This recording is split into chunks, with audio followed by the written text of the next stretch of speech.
শুভ সন্ধ্যা। ইফতার party এবং good ফ্রাইডের জন্য আমি আজকে তোমাদের কাছে একটা চিকেনের রেসিপি, যেটাকে আমি zero oil recipe, chicken recipe নাম দিয়েছি। তো সেটা পরিবেশন করার চেষ্টা করব। যদি ভালো লাগে অবশ্যই লাইক, কমেন্ট এবং সাবস্ক্রাইব করে শেয়ার করো। আর যদি খারাপ লাগে, কোথায় খারাপ লেগেছে সেটাও জানাতে ভুলো না কিন্তু। তাহলে দেখো, এখানে প্রথমে শুরু করি। এখানে রয়েছে দই, পেঁয়াজ, টমেটো, কাঁচা লঙ্কা, রসুন বাটা এবং আদা বাটা। এই জিনিসগুলোকে সব একসঙ্গে করে, এখানে 300 গ্রাম মতো মাংস, কাঁচা মাংস আছে, সেটাকে ভালো করে ম্যারিনেট করে রেখে দিতে হবে। ফ্রিজের মধ্যে রেখে দিলে ভালো, সঙ্গে একটুখানি নুন দিয়ে দেবে। আচ্ছা, এখানে দেখো গোলমরিচ, গরম মশলা, জিরে, সবগুলো গোটা মশলা রয়েছে।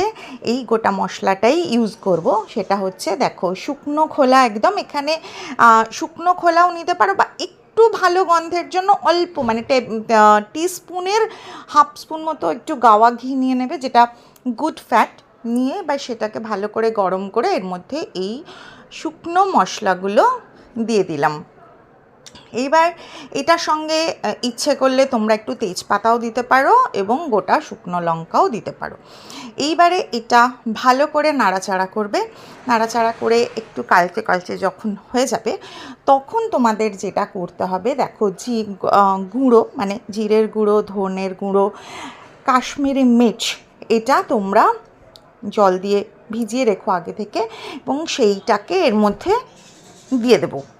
হ্যাঁ, দিয়ে এইবার এটা সুন্দর করে নাড়তে থাকবো। এবং এটার মধ্যে ইচ্ছে করলে তোমরা একটু টমেটো ঘষেও দিতে পারো। আমি মশলাটা সবসময় জল দিয়ে ধুয়ে দিয়ে দিই। তোমরাও সেটা করো, তাহলে নষ্টও হবে না, এবং টেস্টটাও, মানে টেস্ট বলছি, মানে জিনিসটাও আরেকটু ভালো হবে আর কি, মানে পুরো মশলাটা যাবে। এইবারে এখানে ইচ্ছে করলে তোমরা একটু টমেটো স্কোয়ার দিতে পারো, বা এইখানেই তোমাকে মশলাটা দেখিয়ে দিলাম যে কী মশলা ওর মধ্যে গেছে। এইবারে হচ্ছে যে এই মশলাগুলো দেওয়া হয়েছে এবং এইভাবে ভিজিয়ে রাখা হয়েছে, বা তোমরা গোটা মশলাকে বেটেও এরম করে নিতে পারো। এইবারে যেটা হবে, যে এটাকে আমাদের যেটা করতে হবে সেটা হচ্ছে, এই মশলাটা ভালো করে কষিয়ে নিয়ে তার মধ্যে আমরা যে আগে থেকে আমরা ম্যারিনেট করে রেখেছিলাম যে মাংসটাকে, আমাকে সেই মাংসগুলোকে এর মধ্যে দিতে হবে। দেখো, মশলাটা পুরো শুকনো হয়ে এসছে। এইবারে আমরা মাংসটাকে দিয়ে দিলাম, যেটা ম্যারিনেট করা আছে। কারণ তুমি ম্যারিনেট করে রাখলে, এক হচ্ছে জিনিসটা সেদ্ধ তাড়াতাড়ি হয়, আর একটা হচ্ছে জিনিসটার মধ্যে মশলাপাতিগুলো খুব ভালো করে ঢুকে যায়, কারণ টেস্টটা ভালো হয়, কারণ এখানে তেল তো কিছু পড়ছে না।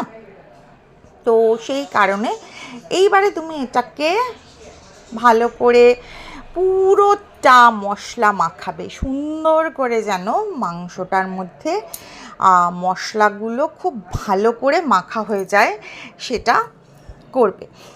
তারপরে যখন দেখবে পুরো মশলাটা মাখানো হয়ে গেছে এর মধ্যে, তখন এইবারে দেখো কি সুন্দর ফুটছে, রঙটা কি সুন্দর হয়েছে, এবং অবশ্যই চাপা দিবে, যেটা বারবার বলছি। এবং দেখো, মাংস ready, zero oil chicken recipe তোমাদের জন্য। এবং ডেকোরেশনের জন্য টমেটো, কাঁচা লঙ্কা, পেঁয়াজ রয়েছে।